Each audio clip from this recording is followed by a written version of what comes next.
This has been a pretty good month for me. Just in case you're not up to speed with my life day to day, how very rude, let me fill you in. Two of my favourite bikes out there are the Triumph Street Triple and the Ducati Monster. So I made it my month's mission to go out and test the Triumph Speed Triple, the next logical progression to the Street Triple, and the Ducati Monster 1200S, the newest, biggest and best Ducati Monster out there. Hey! No, this way. That's what you want to see, isn't it? That's what we all came here to see.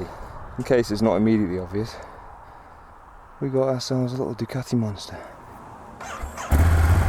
I'm sorry, I didn't give you the sound of the Triumph, I know. Triumphs sound good, triples sound great. Ducatis, they sound like Thor having sex.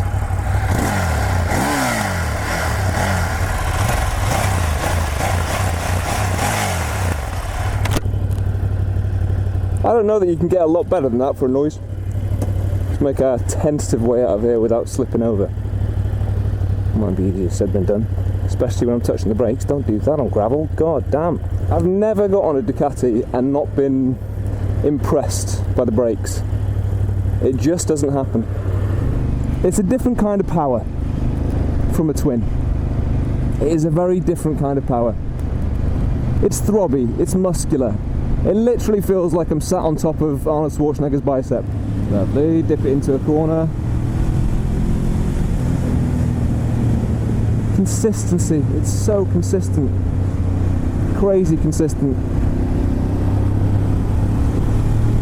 Oh yeah, get them pegs down. I'm sorry for all the wind noise, I just can't ride this thing slowly. Which is a good sign, yes, it means I'm enjoying it.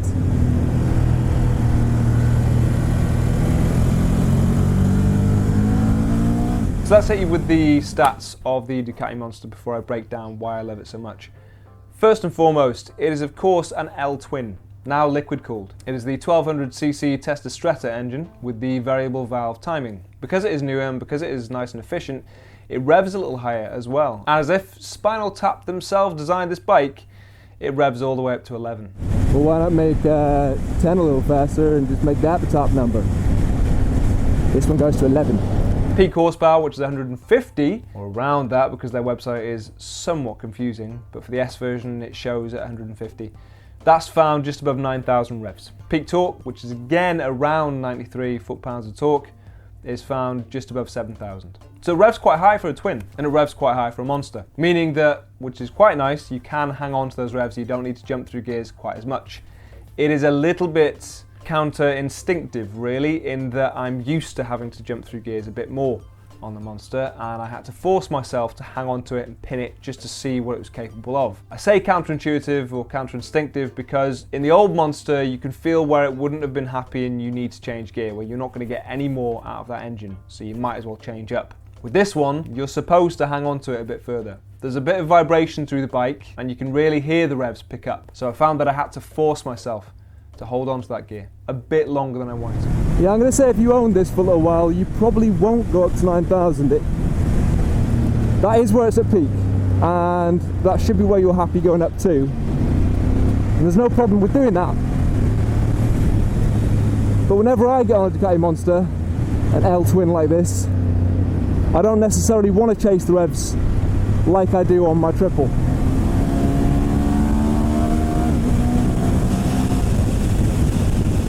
Height is between 795mm and 820, is adjustable. That's good because obviously those of you with longer legs out there will need it a little bit taller. I don't actually know what it was set for me, but it felt easy enough to flat foot regardless. It's 185 kilograms dry, 211 kilograms wet. You know, Ducati, I'm going to say you probably shouldn't get this thing wet all that often. Ha! Corner! Yeah! If you're not familiar with Ducati as a brand, they don't skimp on brakes. If you are familiar, this is more of the same. They're fantastic. Great feel, great grip, great bite. It has 330mm dual discs on the front. It has that 4-piston Brembo M50, radial mounted and monoblock. On the rear, 245mm 2-piston Brembos. They're great. I don't know whether it's maybe the chassis even that makes it massively stable. I don't know what it is, but when you use the brakes on a Monster, they really are good. I'm sure you can get better. I'm sure you must be able to, but not much better. I did manage to get the ABS to engage on the rear. It has, of course, got Ducati's safety package. It has the rider modes as well, Sport, Touring and Urban. And you can tweak the settings within there as well. So you can change the ABS, you can change the wheelie control, the traction control. I didn't tinker with that, I did just play with the rider modes. But all of those things meant that the ABS did kick in occasionally. When it engaged in the rear, it wasn't too intrusive, but I could feel that the rear had just started to lock up when it quickly engaged a little bit. It didn't feel like it was taking over or mollycoddling me or mothering me. It felt quite nice, reassuring. You get a colour TFT display. It is not as advanced as some of the ones out there, but it has all the information that you need. Lovely stuff. I don't actually know necessarily how to use all this switchgear. Enter. Aha! Sport, Touring, Urban. Pretty standard for me. I'm not really going to get time to go through that too much. As long as it's the Sport, I'm happy. Because Sport means fast mode. Whee!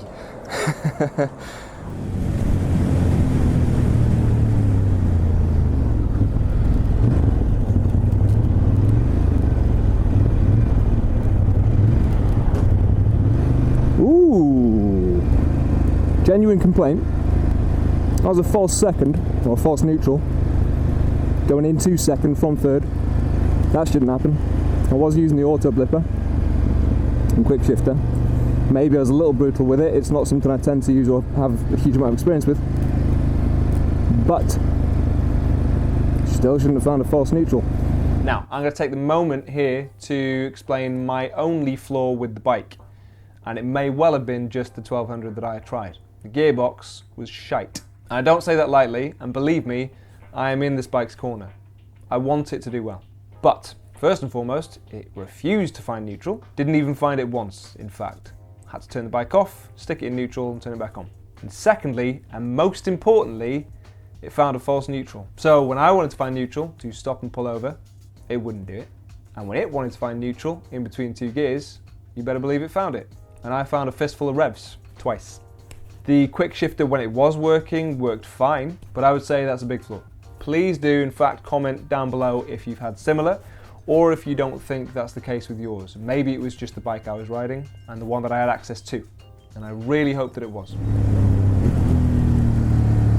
Yeah, I still prefer doing that, if I'm honest.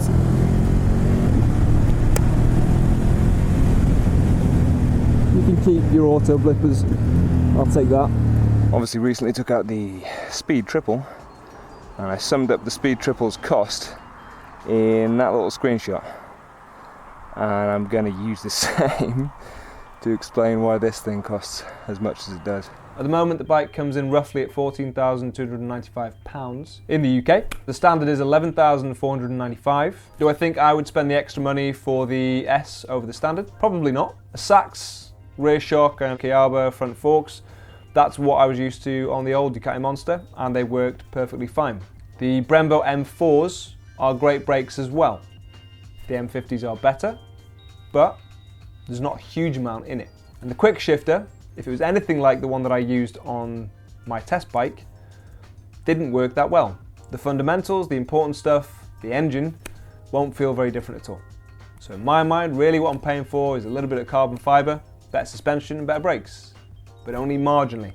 I wouldn't use this to commute. One, it'll get stolen. Two, it's way more than you need on streets. This needs to be out on country roads. And there's a weird sort of dichotomy with the steering and the handling in that it feels stiff, sort of, when you're up doing this. Maybe I'm confusing stiff with stable. Just change the wording of it. Because when you stick it into a corner, and then you have to change direction quickly, you can.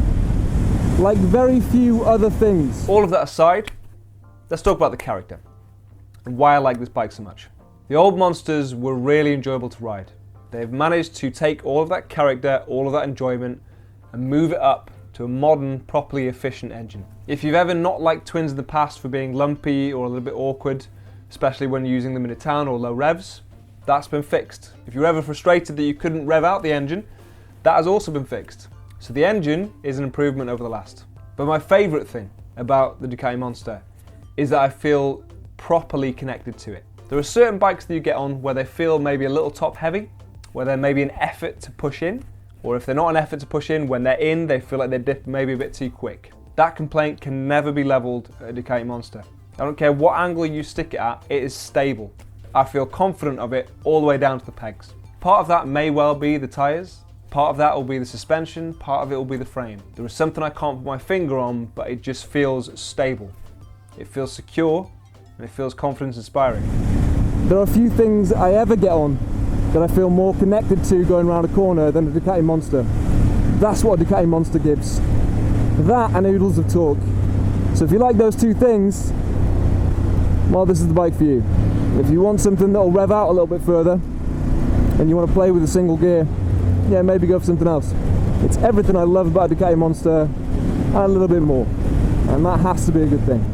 Now, if you've got any questions or comments, I'm sure you know by now where to put them, just down below. If you want to subscribe, you know where the button for that is as well. If you want to click like, somewhere down there. And thanks, like you too, if you want to click dislike. Any which way, guys, thank you very much for watching. I will see you soon. Love to you all. Ta-ra.